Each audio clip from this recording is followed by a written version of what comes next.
It's Wednesday, the 11th of August 2021. Welcome to the Fear and Greed Business Headlines, the business news you need in just 5 minutes. I'm Sean Aylmer. In today's headlines, the gloves come off between the federal and New South Wales governments over the best way to handle the COVID wave, which just keeps getting worse. Plus, business sentiment tumbles in the face of lockdowns along the East Coast. A gaming addict sues Crown Resorts for encouraging him to gamble, and the federal government spends more than $1 billion on consultants.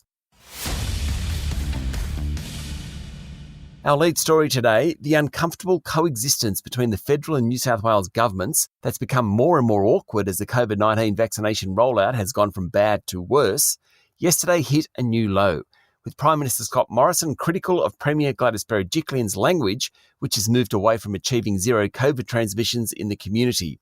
On the day, the number of cases in New South Wales hit a 24-hour record of 356. The total from the current wave neared 4,000 and 3 more people died. The Prime Minister said there were no shortcuts to lockdowns. He said Australians had made sacrifices to get into the current position, which remained much better than most developed nations. And it was important people didn't give up on lockdowns. In recent days, Ms Berejiklian has shifted her language towards reopening Sydney when vaccination rates hit a certain level, pretty much dropping the idea of eradicating the virus. She said that people had to accept the basic fact that Delta was very different to other strains. The Prime Minister is hoping for states to stick to the national plan to shift on lockdowns only when vaccination rates hit 70%. But Ms Berejiklian, whose state is struggling, is talking about partial reopening once 50% vaccination rates were achieved. In this debate, Ms Berejiklian is the realist. Eradication of the Delta strain has proven impossible everywhere else in the world. Learning to live with the strain and reopening the economy to people who have been vaccinated when it's safe is the way to go. Again, the message is clear. Get vaccinated. In overseas news, major indices on Wall Street hit a record level overnight. Though tech stocks fell, the US Senate passed a $1 trillion infrastructure bill, which should help the recovery in the world's largest economy, assuming it's passed in the House.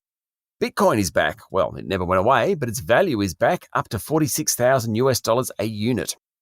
Amazon will start directly paying compensation to customers who are affected by dangerous products sold by independent sellers in its store, according to the Financial Times. From next month, Amazon will compensate for personal injury and property damage on claims of up to $1,000.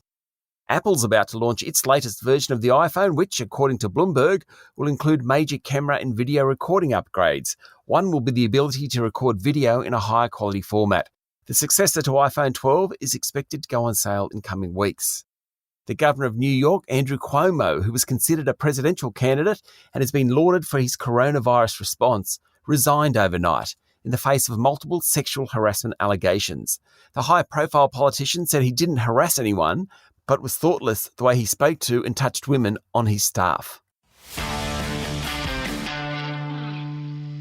Locally, business sentiment tumbled into negative territory last month as lockdowns weighed on consumer confidence across the country.